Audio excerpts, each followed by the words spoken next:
Welcome back to Boyd Book Club. Today we are going to wrap up the Osinga text, Science, Strategy, and War, the Strategic Theory of John Boyd, with Chapter 7 completing the loop. Osinga here is tying together everything that he's talked about in the book in a good, solid conclusion.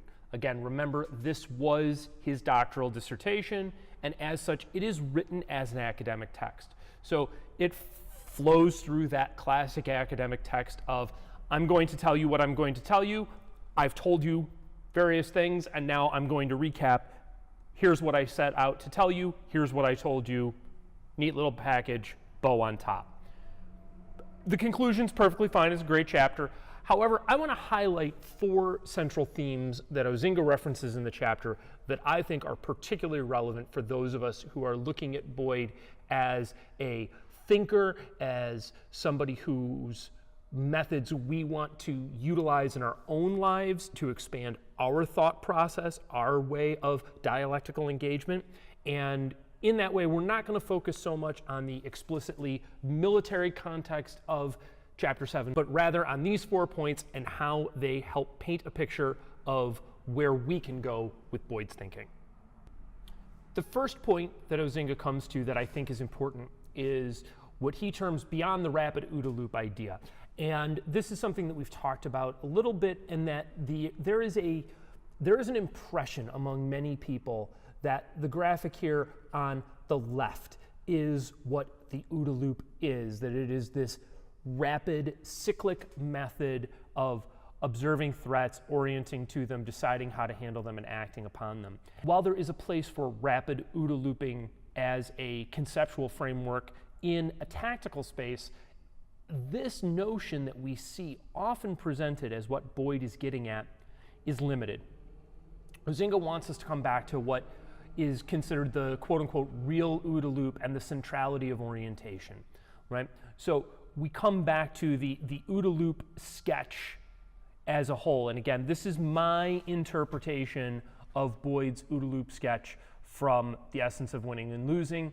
And in it, we see the centrality of orientation and how orientation both shapes and is shaped by our environment. We see how unfolding circumstances, outside information, and unfolding interaction with our environment all provide us the data that we need to make both implicit and explicit decisions about what we will be doing in the environment. Where Osinga comes back to in the notion that we have to get beyond the rapid OODA loop idea is this: even in our rapid OODA looping state, we are still actually functioning within the broader context of the OODA loop as illustrated in The Essence in Winning and Losing. Ultimately, what we are doing, though, what the rapid OODA loop is demonstrating to us, is this implicit phase of the loop.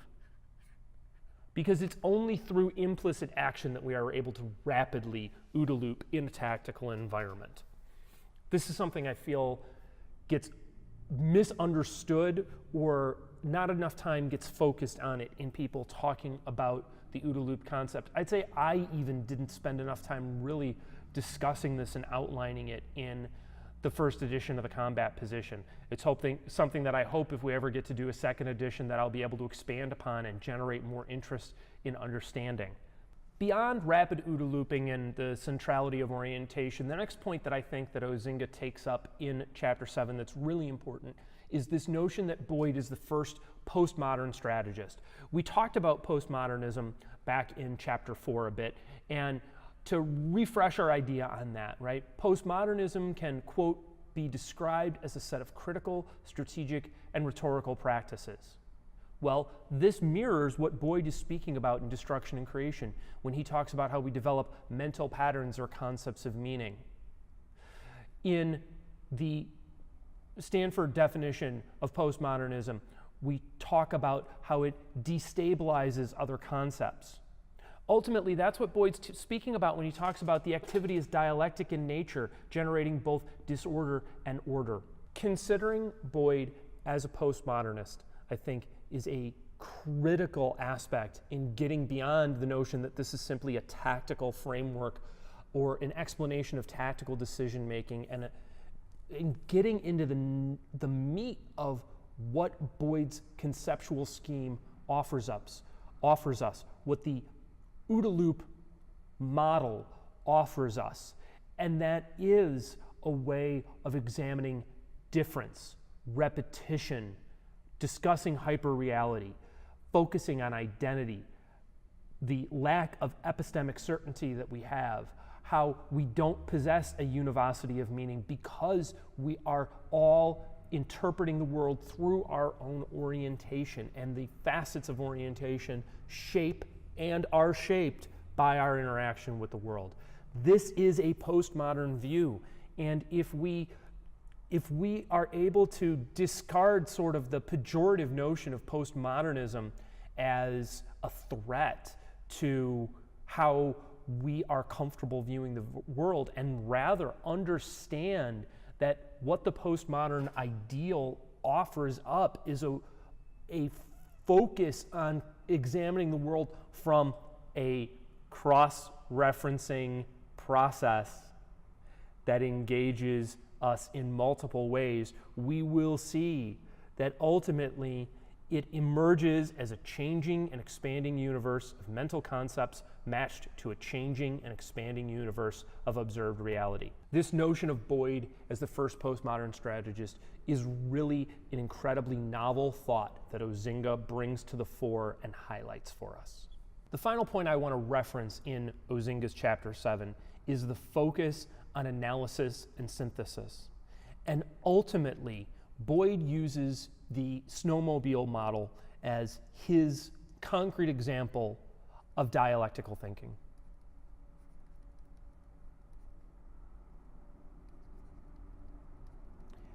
Dialectical thinking is something that we often do whether we are aware of it or not, in the same way that we engage in the process of OODA looping, whether we are aware of it or not. To me, one of the most interesting aspects of Boyd's thought is that he has described for us not simply a way to think, but rather a description of how we think. Boyd, through his 20 years of study, coalesces, distills a model in the OODA loop that explains how we create understanding and are able to interact with our world. He provides us with a model that describes dialectical thinking. This is something that is worth much deeper exploration, much deeper consideration, because it allows us to not only understand what we do, but to offer a roadmap for people who are trying to enhance their capacity in dialectical thinking, in analysis and synthesis, in the capacity to understand the world around them. It is not merely a descriptive tool, it can also be an instructional one. I won't describe it as a normative tool because I don't think it tells us how we ought to think, but it does offer us a set of tools to enhance how we are already implicitly prone to think. And in this way, I think the OODA loop is a powerful tool for us to reference back to. As we close chapter 7, I'd like to come back to a quote from Osinga himself in his text.